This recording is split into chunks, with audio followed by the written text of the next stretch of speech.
Hello, everyone. Welcome to Real Talk with Tia and Jill. Today it is just me. Jill is actually on spring break with her boys, so she's having a good time, probably buried in snow somewhere in Minneapolis. But I am here today with a very special guest, Matt Theurer. Welcome to Real Thank Talk. you. Thank We you. are I appreciate it. Yes, we're excited to have you here today because we're talking about AI, right? In your organization, Hyperspectral, and how you all are bringing this fresh perspective around AI and revolutionizing food safety. And so I'm excited about the conversation. I know our audience is because they're deep into food, and many of us are in food safety and looking to see how do we help protect our consumers more, right? What tools, what technology is out there to help protect consumers. So I'm excited to learn from you today. I'm also excited to share with you with our audience. No, thank you very much. I'm really looking forward to being here. This is a topic that's become very near and dear to my heart over the past few years. So I'm really looking forward to talking not only about AI, but again its applications in food safety and the things that we can do to make the world a little safer for all of us. Yes, yes, especially when it comes to our food, right? Eating our food. Yes. Mhm. Oh, absolutely. Uh, really been a focus in my family in the last many years is driven primarily by the my wife and her drive to keep us all healthy, to getting to a much healthier diet. Though she still has a hard time breaking me away from bacon, but uh, the The but it's number one become reason I'm not a vegetarian. uh, but it really has become really important. And uh, so I'm a technologist by background, by trade. Um, focused on really large scale computer systems. Mhm. And I've spent my career in that, but I've always looked for technology that I thought can fundamentally alter things. And about 7 years ago, I really felt that AI was coming in to meet the promise. Mm. And I feel really blessed to be able to take something that I'm very passionate about, something that I've had a deep experience in computer systems, and software stacks and large scale applications of computer technology, and apply it to something that's so important. Mm. Um, you Mhm. know, beyond here's the latest computer program or latest cloud system for somebody. Here's something I think that can affect everybody around the world. Yeah, real people. And yeah, that's a real breath of fresh air Yeah. for me. Yeah. Yeah, it's an awesome space to be in. I feel like where you can the work that you do directly impacts the health of people, right? How people live, their livelihoods. So Yeah, thank you yeah, it is. for being in food. Yeah, it's really good for me, right? I was and I'm really enjoying the challenge, right? It's a different set of challenges than other types of technology challenges I've taken on in the past, but it is it's really engaging, and it's fascinating, and it's gratifying to be able to come up with kind of net new and novel approaches to solving such a critical problem, right? And Mhm. that's applying artificial intelligence to the ability to rapidly detect at very low levels and with high degrees of accuracy, sensitivity, and specificity the presence of pathogens uh, Yeah. within uh, within the food supply chain. And the technology itself has such a broad applicability to, doesn't just have to be pathogens. We can get into toxins, we can get into fungus, mold, cross contaminants, um, adulterated components. There's so Yeah. many applications just in the food world that we're really excited in all the areas where we can apply our technology. That's awesome. I want to dive deeper into that, but I want to say hello to our audience. Elena is out here. Good morning. She's in Denver. Please say hello to us in the comments. Say where you are watching from. And then add your questions. Add your questions to the comments because, like Matt was explaining, this is where he's dedicated his life to and his education to, and how he is applying new technology that can help, like you said, with pathogens, with yeast and molds, with contaminants, are things that I know people are of interest and curious about how new technology is going to take us to new levels in food safety. But if this is your first time here with us, I'm Tia, and I am half of the Catalyst world. And what we are at Catalyst is really on a mission to transform how leaders lead in food so that they can show up authentically and achieve more and drive business results. And we do that through coaching and we do that through leadership development. And a big part of having conversations like this is that we need this knowledge to be able to share. And we need the leadership skills to be able to influence our leadership teams and our groups, right, to move forward with things like new technology so we can continue to do our jobs and drive our business results. So I'm happy to be here today. And Matt, you have started to give an overview on why it's important work that you're doing and a little bit of your background. But I would love to take it back a little bit more and really have you introduce yourself to the audience and talk more about how you got to where you are today. Sure.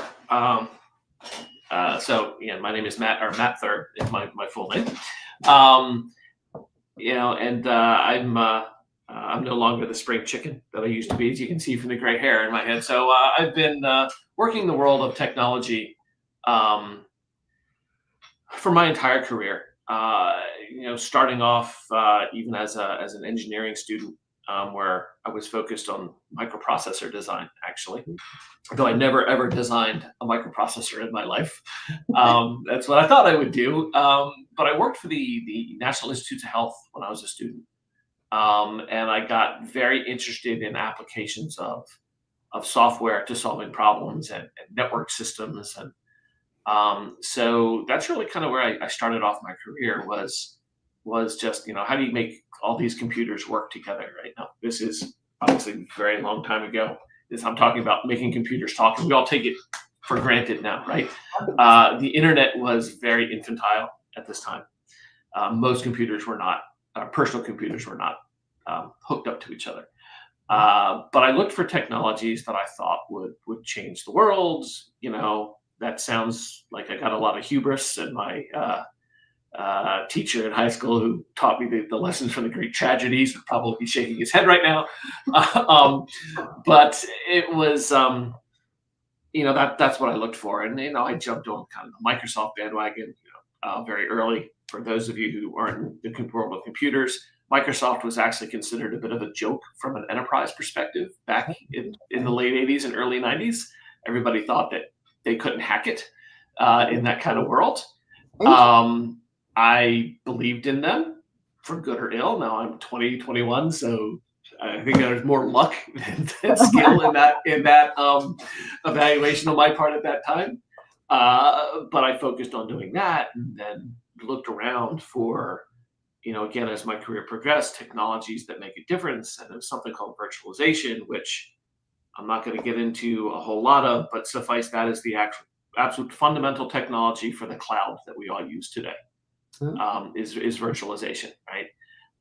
So at this point, I was kind of bit with an entrepreneurial bug, so I started my first company, and built that up, and became fairly well known in a very small circle as an expert in applications of virtualization technology, which led to the next company, which was a cloud provider, an infrastructure service provider. So think Amazon Web Services, but focused on a different use case than Amazon did.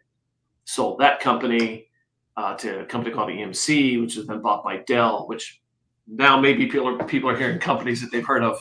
And I went through a bunch of integrations and built global scale systems at this point. But I was burned out. Right? So I've just gone from 1990 to 2018 in 3 minutes. And so I took some time off, and I started looking around again for for what would change, I thought would really have a fundamental impact. And artificial intelligence and machine learning was really coming into its own Yeah. 7 years ago, right? Where the computer capabilities and the theoretical algorithms were combining to make it practically applicable. And I started looking around for things that I could apply AI to, and along comes the pandemic, right, in 2020. And I remember, waiting for hours to get swabbed to find out 3 days later Right. that I was fine 3 days ago. It did nothing for me, right? To tell me how I was right then and there. And I'm like, that there's got to be a better way, right? So we decided to say, I'll say this, being blessed with a lack of microbiological knowledge, I decided to ask the question, can this be solved with physics and artificial intelligence? And that's where we sat down to get to work now. We finally got something working for COVID. And fortunately, fortunately, I should say, COVID testing went away as a business need. But we looked around and realized, the need for rapid pathogen detection or contaminants, right? Or broadly speaking, unwanted things Right. within your supply chain was a pervasive problem. Yeah. It's a problem in food. It's a problem in medical. The medical world from a diagnostics perspective. It's a problem in quality control and manufacturing. Yes. Everywhere. And that's what led us to where we are today, right? And we went after the food safety use case for a lot of reasons, right? A lot of people that we were talking to, or I should say, every single food producer, packager, processor that we spoke to said, please, can you get me something where I can get a result in, a very accurate, near real-time result where I don't have to send stuff off to a lab, right, and wait for it to grow, or have a trailer on site where I incubate and grow bacteria, because I'm very grateful for this. They didn't want to grow bacteria there in their right. which I'm a big fan of. And everybody we've talked to said yes. And then they're like, oh, and can you detect aflatoxins? And can you detect, hey, that there's peanut dust that's been cross-contaminated, into this production line? Or, can you find this fungus or this pesticide? And at which point I'm like, slow down. Let me start with one. One at a time, please. But can you solve this? And that's what we've done. We did it by combining artificial intelligence with really a very old technology, right? Spectroscopy. Right? Spectroscopy and the concept of using it to find pathogens is not new. You can find papers going back decades, right. on doing it. The problem has been that the real world is really noisy. There's a lot of other stuff other than the bacteria, in a real world sample, right? Whether you're talking about a swab off of a chicken, or even just swabbing the stainless steel on the production line, right, to see if there's been a bacterial growth. There's a lot of other stuff there, right? And that's where spectroscopy has been hard to get out into the real world. But that's where, by combining it with artificial intelligence, we're able to basically punch through that noise, if you will. Clean the data, punch through the noise, and extract those spectral responses to be very, very accurate at low levels. And again, you're talking about minutes or maybe an hour if you include some swab processing time to getting a result back, as opposed to go grow it for 24 hours and then run PCR. Right. That's where I am and how we got to where we are today. That's awesome, obviously, because you're right. I'm sure you talked to many people in the food industry as you were developing this, but also even now as you get your technology into different spaces. But that's one of the issues that we struggle with in food safety, is that if we need to do a bunch of testing, we're typically telling our operations counterparts that, well, it's going to take 24 hours or sometimes 3 days to get results back. So during that time, they might have to stay down, or we might have to hold product, or we're going to have to change our ways of working. So if we have an option, right, to get results back quickly, especially within an hour or a few hours, Right. that is a game changer for the way that we do operations in food manufacturing. Yeah, and that's what we're looking to do, and we're looking to do it in such a manner that it is um, less expensive than your current methodologies, right? Not just faster, but less expensive, so that uh, there's a doing our best to remove the financial blocking to Mm-hmm. getting you know more comprehensive, or more, I should say, more expanded testing programs in place.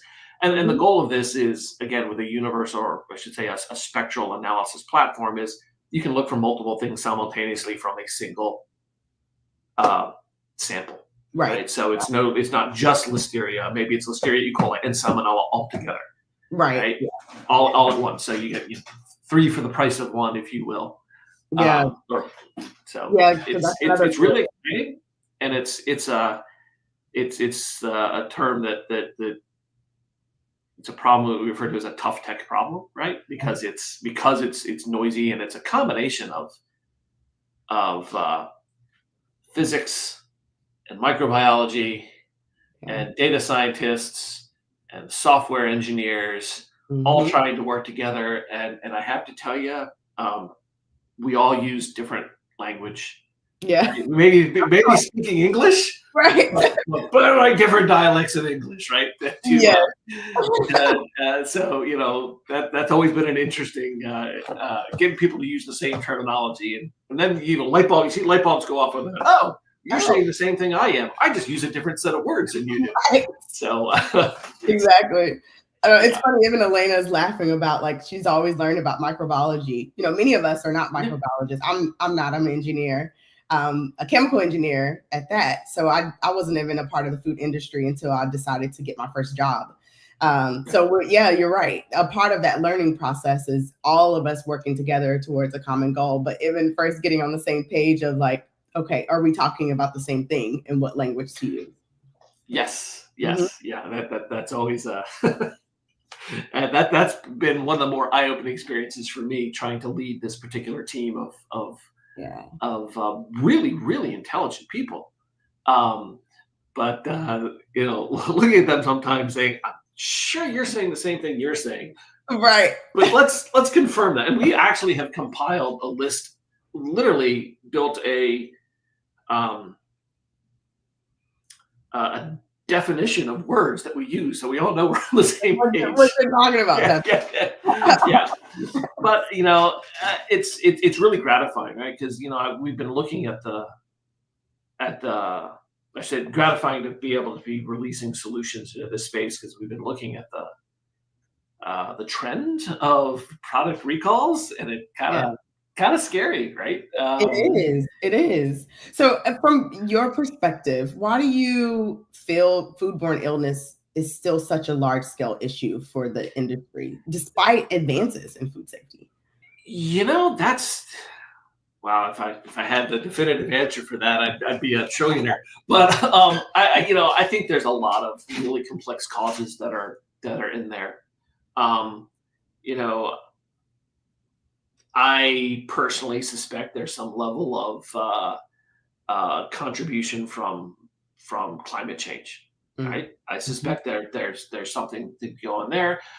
yeah. I think there's an unanticipated consequence of the drive for healthier organic food, where Mm, you can't use traditional kill steps and chemicals and things that uh, you might have used to true. eliminate the problem. Yes. Um, I suspect that's an unintended consequence of Hmm. people wanting healthier food, and so now we're not dousing it in chlorine or whatever to kill everything. So all of a sudden we're like, oh well, These this are stuff is survivors. getting through, Right. right? You know, um, you know, I think those are probably two of the biggest ones that are going Yeah. on, I see. that drive it all. Yeah. And we were just talking about before we got on just how microbes, they are made to mutate and survive, Yes, right? exactly. So as we shift, they're also shifting. Yes, exactly, exactly. So these are living organisms, and they have a biological imperative, right? Mm-hmm. Just like everything else that's alive, they've got a biological imperative to reproduce and spread.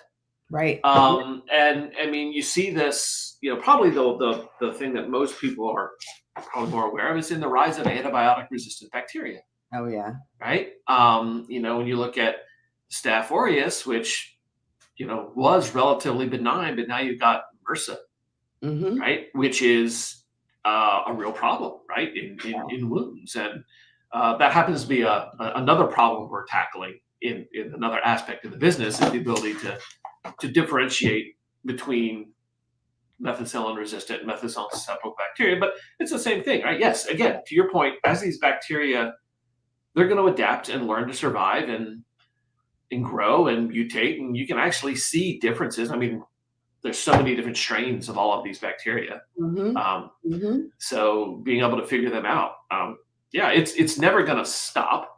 Right.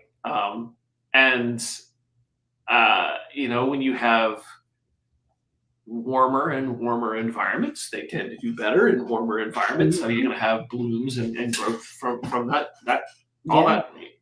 that tied together.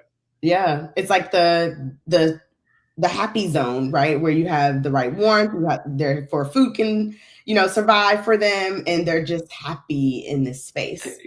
Exactly. And happy bacteria is, they're happy, we're not. Right, Right? exactly. Yeah. Well, I want to dive deeper into hyperspectral approach around Sure. AI-powered spectroscopy to improve traditional methods. How would Sure. you say your approach does that? So again, it's entirely a physics-based approach using the response of bacteria. I'm going to use the word light because it's a lot easier than saying the electromagnetic spectrum. Right. But I want you to, I want everybody to realize, yeah. Plus, I don't twist on my tongue when I say light as opposed to electromagnetic spectrum. But we're really talking about the interaction of physical objects, including biological mechanisms, to everything from the ultraviolet well out into the infrared space. And what we, broadly speaking, at a very simplistic level, do is we basically will take a set of spectral readings of a sample. And we combine multiple types of spectroscopy, right? So the one most people are aware of in the world of bacterial detection is what's known as Raman spectroscopy. That's where you actually excite the substance you're looking at with a laser. And then you measure what's known as the Raman shift, right? And that causes vibrational response in like carbon-hydrogen bonds and carbon-carbon double bonds and stuff like that. And that is a reflection of, typically on the bacteria, of, say, the protein structure in the shell of the bacteria. And it is actually definitive that there is a signature, is a specific, these bacteria based on this have separate responses. And in fact, we have a library right now of about 32 different bacteria we've done so far. And we can tell you the difference between 5 different strains of Staph aureus. We can tell you whether it's Listeria mono, Listeria innocua, E0157 from E. coli versus another variant of E. coli. You can really be very, very specific by measuring that response. The other technology we also tend to use fairly frequently is what's known as a hyperspectral image. So if you're used to a camera or a picture that you have today, right? Cameras today use, they basically capture red, green, and blue, right? You've all heard the term RGB, right? Yeah. And the combination of red, green, and blue, because that's what the rods and cones in our eyes respond to, your brain actually interpolates the various amounts of red, green, and blue, and that's what we see as color as a human being. A hyperspectral camera is different. And not only does it give you the X and the Y, hey, within the frame, this is where this thing is located, it actually measures the spectral response of every wavelength of light, not just red, green, and blue, within the spectral range. Okay. So when you do that, you can now start to see what is the spectral response of whatever is within that pixel of light. Interesting. And again, because you're dealing with, again, looking beyond the visible light range, you can start to identify what are the unique patterns of the various substances within it.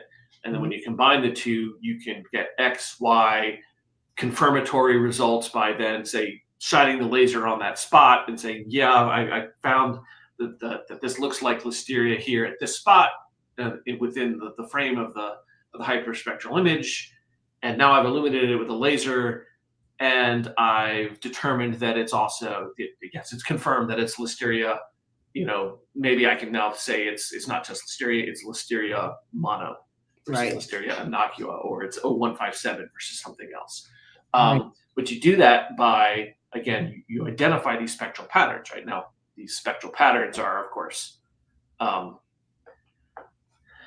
a lab, very pure, very easy to find. In the real world, there's confounders. Right? What happens when somebody's just wiped down their surface of their equipment with ethanol, right, or whatever it is, whatever cleaning agent? Does it affect the spectral pattern? Well, yes. All these things interact with each other. Right. So you have to train the models to understand the environment with when they're in, and you start to highlight all that. And to do that, it takes a lot of data. Yeah. It takes. So we start with lab versions of data, build a base response, and then we start training on real world data, where we get real data and we know what they are, and then we start to train and let the model learn to pick up on all of this kind of stuff, right? Yeah. So that's the identification. That first step that, again, is, and we've proven, and in work we've done with Stanford, that if you can get that laser on a single bacterium, a single cell, it's a definitive signature that comes back. Oh wow! Right? So one bacterium, say in a milliliter or more of fluid, right?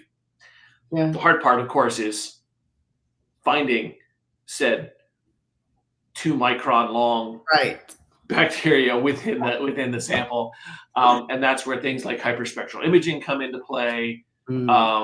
Use of what we refer to as functionalizers, which are say like a magnetic nanosphere, which binds to the bacteria, and then we can use a magnet to pull it out and then get it under the laser, stuff like that. There's robotics involved in the solution. There's multiple layers of artificial intelligence and machine learning, from computer vision, tracking coordinates, moving things around so that we can get the laser on the spot. It's a fairly complex process that goes on, but it's easy to use. From the end user perspective, it's put the sample, in the device, go to the software and say, look for listeria, and everything else is handled. Right. But there's a lot of stuff that goes on in the background for us to do that. Yeah. But it's really cool to be able to use technology in this way, because, like you said, samples are messy. And so able to really be able to pinpoint something that's literally a needle in a haystack, and be able to pull that out and give results quickly is impressive. I'm curious. Go ahead. Sorry. No, go ahead. No, I was just going to say that is, if you wanted to put the problem into two halves, one half is what's the signature? Can I get it out of the noise? And two is, am I looking in the right spot? Right. And we're using AI to address both of those. That's awesome. I'm curious, where in the process are you still collecting? Are you still doing lab samples as well as doing? No, we're real world. We are real world samples right now with listeria. We're in pilot programs with some select customers, with the world of listeria in the food safety world, and we have all of the data for E. coli and Salmonella as well. And we'll just roll that into a pathogen test. So we are in pilot program. We're actually looking right now, actively looking for companies that would want to join into the pilot program. Yeah. And we have quite a several. Look, I noticed that Elena asked a question about different pathogens luminesce at different frequencies. Ooh.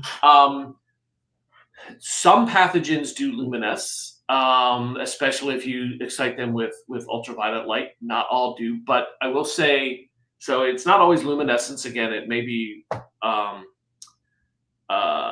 Raman shift is what's unique to say identify a listeria Mm. or E. coli or salmonella. Luminescence or fluorescence, I should say, is a very common technique for detecting aflatoxin Oh. because it has a very, when it's excited with a 385 nanometer wavelength, it fluoresces at about 450. Oh, okay. So again, there's lots of techniques, which is why we are hardware agnostic. It's a software platform that we care about, and we combine multiple types of technology and multiple types of spectroscopy within our solution to have a, I'd love to say universal, let's say more universal platform to detecting multiple things. Yeah. But there are some pathogens which have chromophores, Mm. which reflect at certain lights, Mm.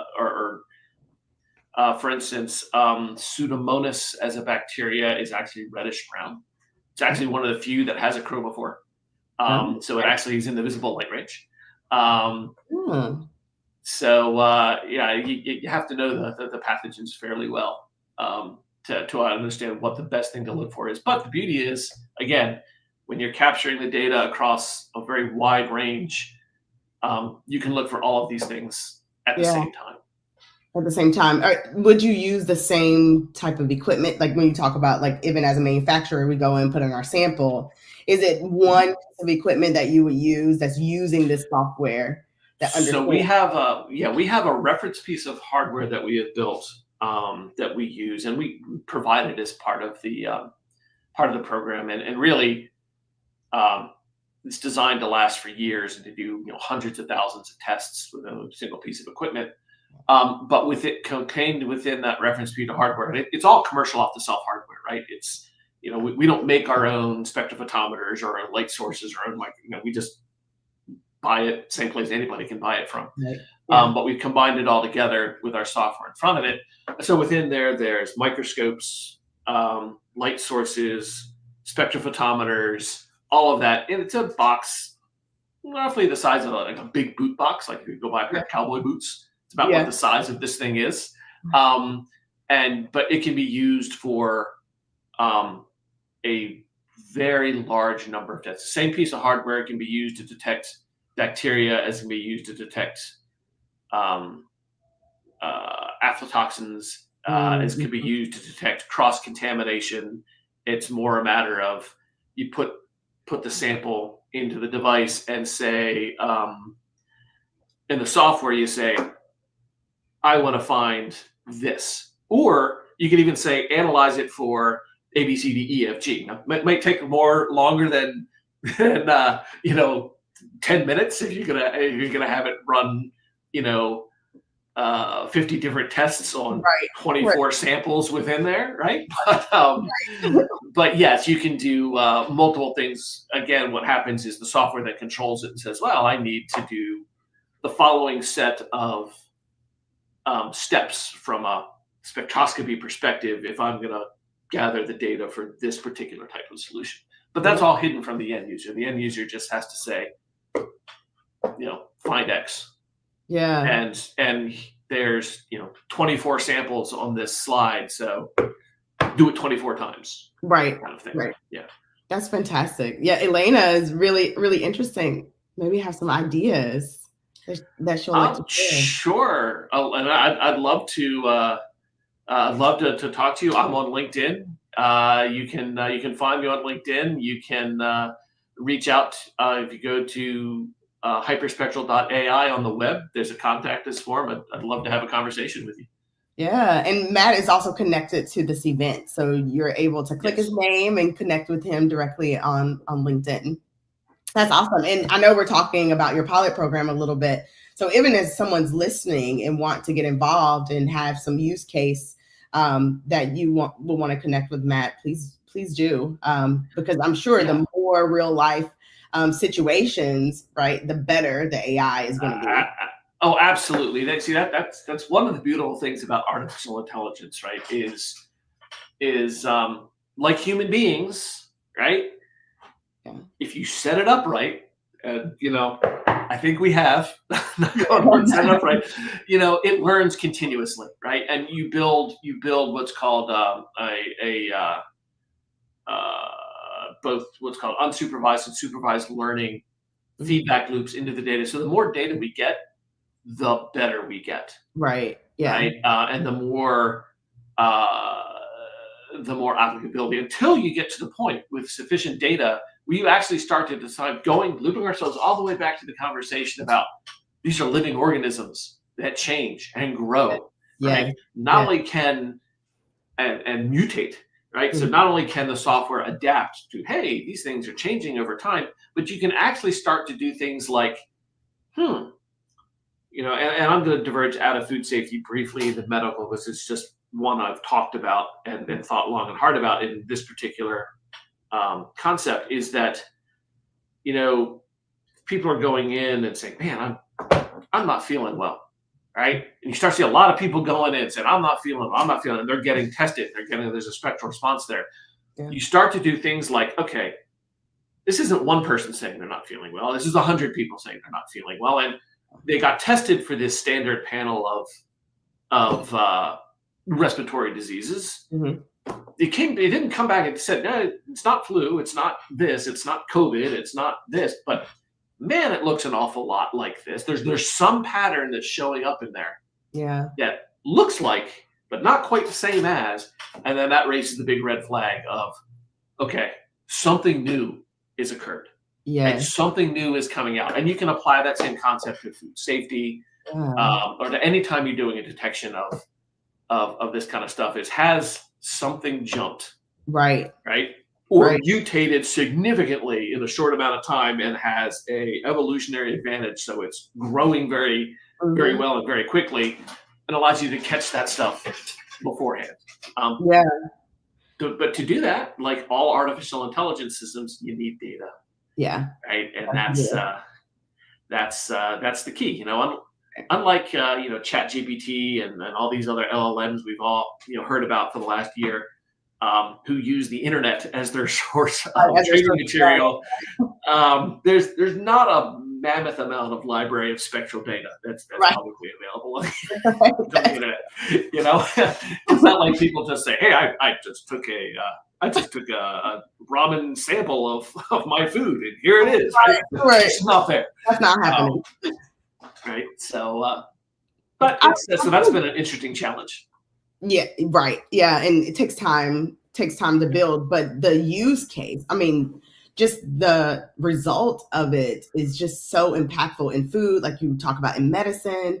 I even remember last week there was this new unknown virus in the Congo that had killed like 50 people.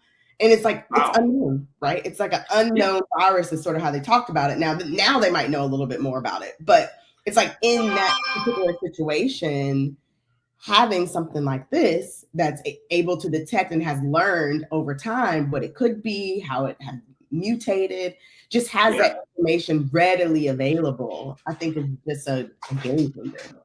It is, one of the things we've developed, and or I should say developing, and I would say at best it's kind of alpha level code, right? Very early on.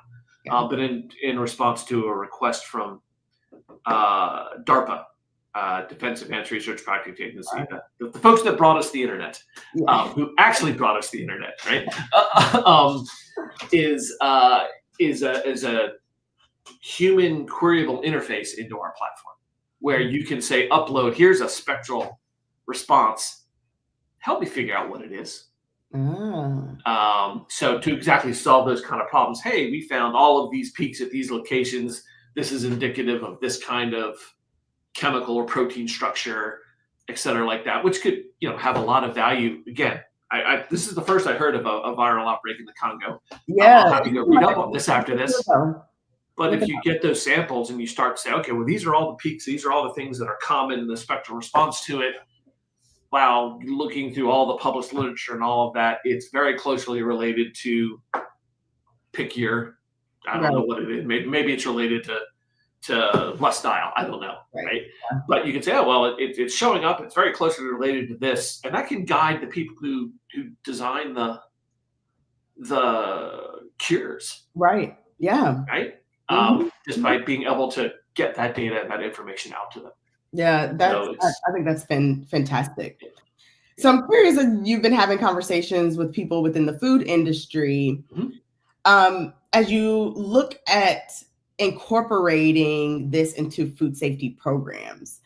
What Yes. challenges have you seen with integrating AI into food safety programs? I think there's a lot of so that's a very broad question with a lot of components to it, to be perfectly honest. So let's talk about the very first part of that, which is AI. I think there's a fair amount of hesitancy and fear as to what AI is, Yes. right? Hmm. Um, we're not Skynet for those who like Terminator references, right? We're not, there's nothing like that going on there.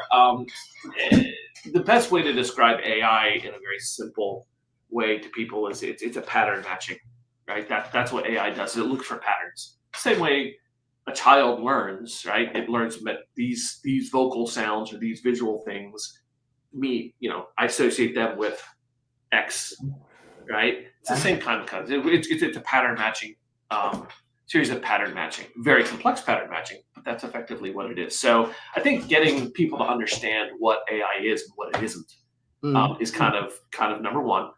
Two, I think there's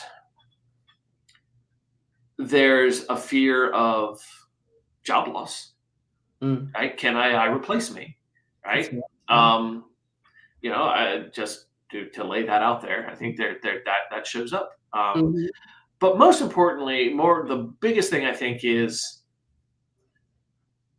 what I have works.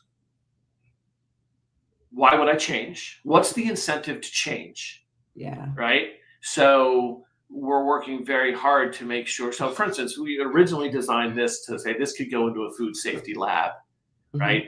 And they could basically replace PCR with everything else stays the same. They can just replace their PCR process with this faster, cheaper solution, and they could offer an express service.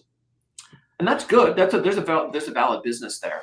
But to Mhm. be truly game changing, it had to be you don't have to incubate bacteria at all, and that Right. gets the food processors, that lights them up. Okay, now I've got an incentive, right? Right. I can be faster, cheaper. I can talk to my production, my operations people, and say, you know what? Do you want to eliminate having to hold this product in a warehouse for 3 days? Right. Mhm. Right?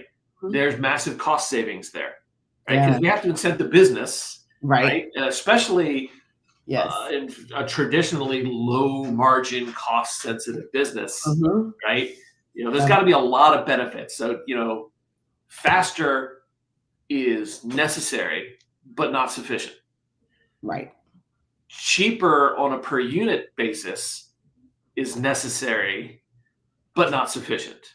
Yeah. It's how do we overall drive an impact to the overall cost of the business Mhm. for this to occur, right? And that's where um, that's one of the biggest challenges, right? Because that's a Mhm. tough sell for any any technology, right? Yeah, it Is you is. got to address all of these aspects of it, It right? is. It is. And I feel like in food safety, many times we talk about this all the time with Catalyst because we're helping very technical people learn leadership skills around, influence and even business savviness, where sometimes it's just not enough that it's faster, right? How is Yeah, that impacting the business? Right? Is yeah, it even really I've worked in situations where we have to hold product anyway, so right, that's not really a business change for that particular business. But yeah, knowing, right, those different aspects of it, and I mean, just knowing where your product is and not having to wait that long to understand is it contaminated or not, yeah, is some benefits. But I love it also with your organization and, just probably making sure that your business is viable, that you all are also doing this work around why is this a better case versus what we have Yeah. today. And I love it that you're looking at it from, is this a game changer, right? It's not just a little bit here, a little bit there. Okay, yeah, I mean, those are great ideas, but how is this actually going to change the industries that you're working in? And I think that we can learn a lot from that and benefit a lot from that. Yeah, I agree. And one of the beautiful things again with AI in general, beyond just say pathogen detection, because ultimately it's not just, in my opinion, it's not just is there a pathogen there, right? I mean that's necessary. Again, that is necessary, but there's a lot more you can do with it. So that's where when you have these digital solutions and these intelligent solutions where you start to tie it into other sources of data. Yeah. So let's integrate this in with your process control system. Let's Yeah. your LIMS system, and you start to build correlations. Going back to why do we think there's so much going on? Climate change.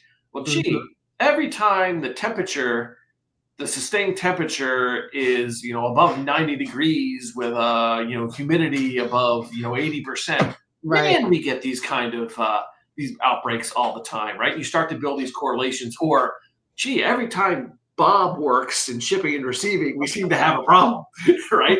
Or every time this product is coming in from this particular farmer or co-op, there seems to be a problem. You start to build these correlations with chain of custody and proof of everything, and you can go back and you can reanalyze that. This is a digital representation. Once you have the sample, you can have it forever. You can continually go back and look at it over and over and over and start to build all these correlations in there. So it's, we're not, the be all end all solution to that, but we tied very tightly into this concept of let's build a artificial intelligence platform which starts to understand on a broader scale all these interactions.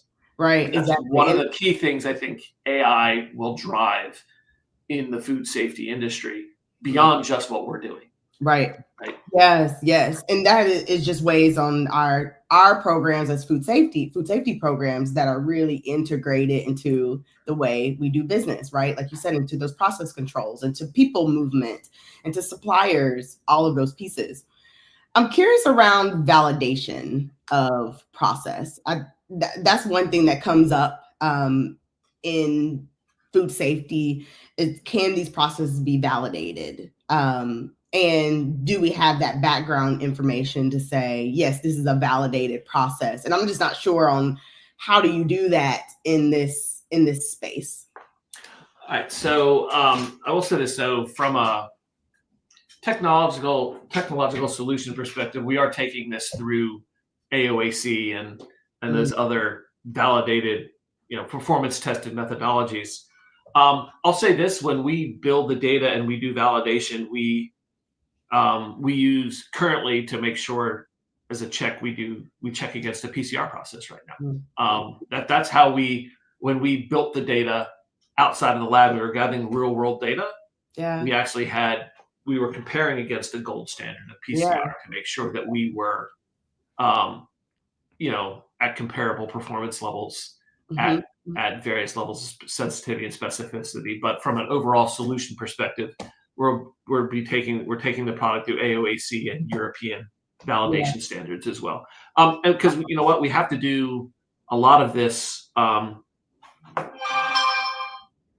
The same piece of hardware I described to you is the exact same thing that we use in the medical technology world, right? Yeah. So that's got to go through the FDA process for a medical diagnostic. So rest assured that that entire design file, so the design history file, parameters, everything that's in use is going through a medical technology FDA approval process. So which is still considered, from a medical diagnostic, the gold standard in the world to get an FDA approval. So so connecting with those, those already validated processes, right? Process of of approval, I think is important. You're not working in like a silo by yourself No, doing this. no, not at all.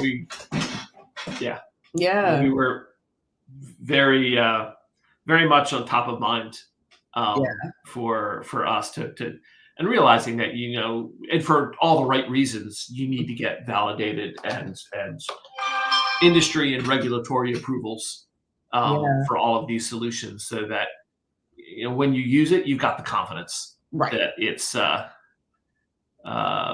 is designed to the best of its of our capabilities, right? Hmm. And it is consistent and reliable. Yeah, yeah. Yeah. So through our conversation, you even talked about, how this technology can be used into the future and even different areas. I'm curious on how do you see AI shaping the future of food safety in the next 5 to 10 years? Oh, I think it's much like a lot of industries out there.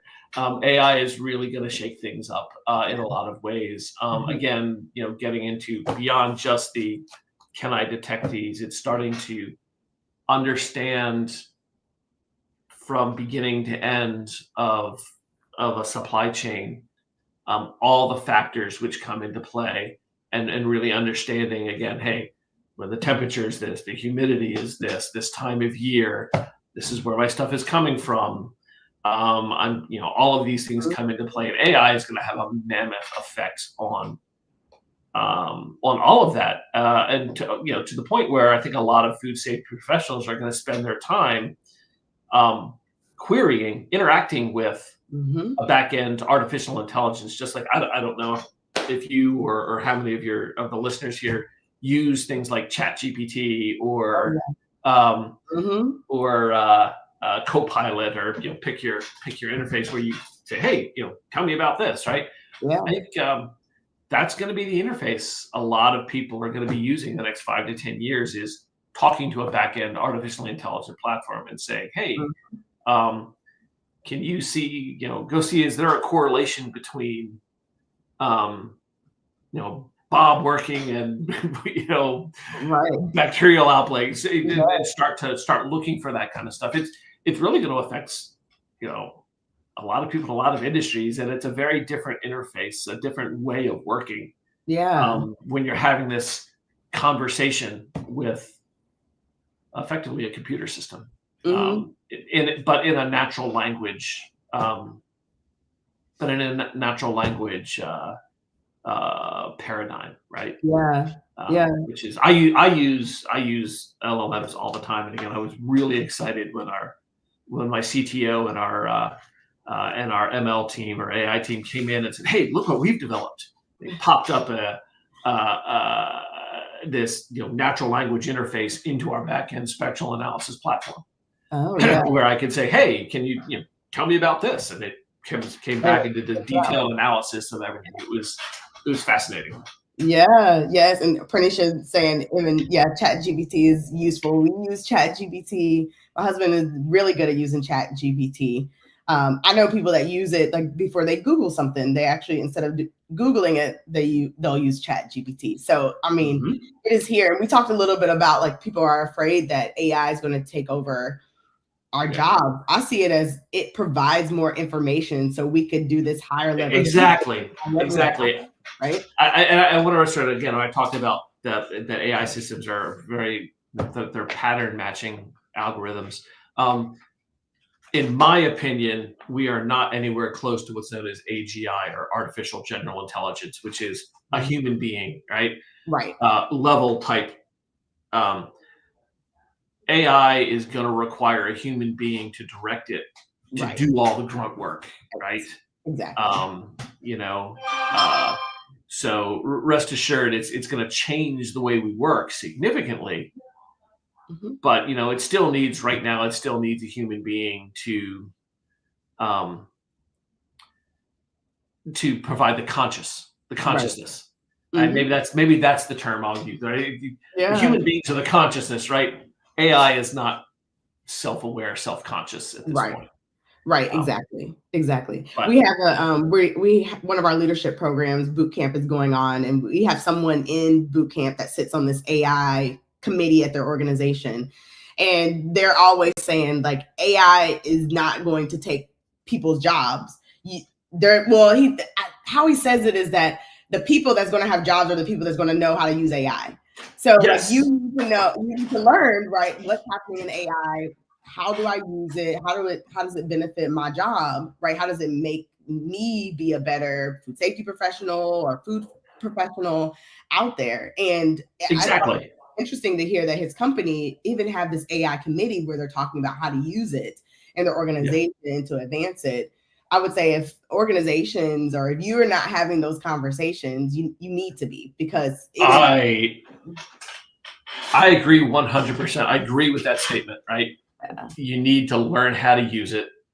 And if you know how to use it, you're going to be in demand. Mm-hmm. And companies that aren't thinking about it right now are a little bit behind the curve. Yeah. And they should be, because it is incredibly useful in a lot of ways. Mm-hmm. Things, even simple things that used to take a long time, like I need to generate a job description. Right. Yeah. It gets done in 10 seconds. Right. Exactly. Right. You spend days, right, building your job descriptions. Yeah. So we've talked about a lot of stuff over this past, almost hour. And I mean, it's just fantastic work that you are doing. And it's a need. It's a need for, not just the food industry, but other industries, which you've mentioned today. What would you say you would like the audience to take away? Like maybe 2 or 3 takeaways that you would like. Oh, 2 or 3 takeaways.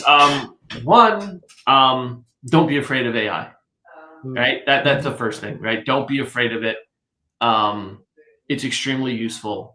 2, AI is generating a lot of solutions, or AI-enabled solutions can do a lot to make your job easier, faster, more cost-effective, and solve real problems that exist out there.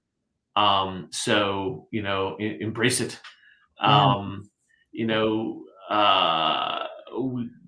By using it, we can really fix a lot of problems in the world. And the last thing, I know we only got a minute or so. If I really enjoyed this conversation, I'd be really welcome talking to anybody who wants to talk about this. I'm actually going to be talking out at FSX in a couple of weeks. So if anybody's going to be out there, I'll be there. Look me up. I'll be happy to have a conversation. Yes. Matt, thank you so much for being on the show today. I mean, this is something that I know our audience is interested in and will be looking into, and hopefully a few will reach out and see how can they help contribute to your data, right, to your pilot program, because we are moving in this way as an industry. I really appreciate that. It has been my pleasure and my honor to be here. And I hope to speak to you again. Yes, absolutely. And to our audience, thank you so much for being here today. Here at Catalyst, this is what we love to do. We love to have conversations and be on the cutting edge of what's happening in our space. And this week, I do want to let people know that we did announce something special to our audience. And if you have not seen it, you will. Make sure you join our DIS list. Make sure that you get on our website, because we just announced that we are launching our very first annual leadership summit for people in food. And our theme this year is advancing everyday leaders, driving extraordinary results. And this virtual leadership summit is designed to empower professionals in the food industry with actionable insights and strategies to lead with confidence, build stronger teams, and drive business success. And this year it is free. It's free. You just have to register. It's going to be on Zoom webinar. We have the link on our page, and I'll make sure to also link it in the comments after the show. It takes place on Wednesday, April 2nd from 11 to 3 p.m. Eastern time. And it will feature industry experts and thought leaders and executives who will share real-world experiences on how leadership shapes workplace culture, talent development, and long-term business growth. We know that leadership is not just about managing people, it's about shaping culture and driving results. So we hope that you will be there with us. Make sure that you register. We do have a fantastic lineup. Email us with any questions that you might have or if you need help getting there. And with that, Matt, thank you so much for being here today. We appreciate your time and sharing you with our audience. Oh, well, thank you so much. Again, it was my honor and my pleasure, and I hope everybody has a great day, great rest of the week, and great rest of the year for that matter. So Absolutely. everybody take care. Yes, and we'll see everyone next week. All right. Bye. Bye-bye.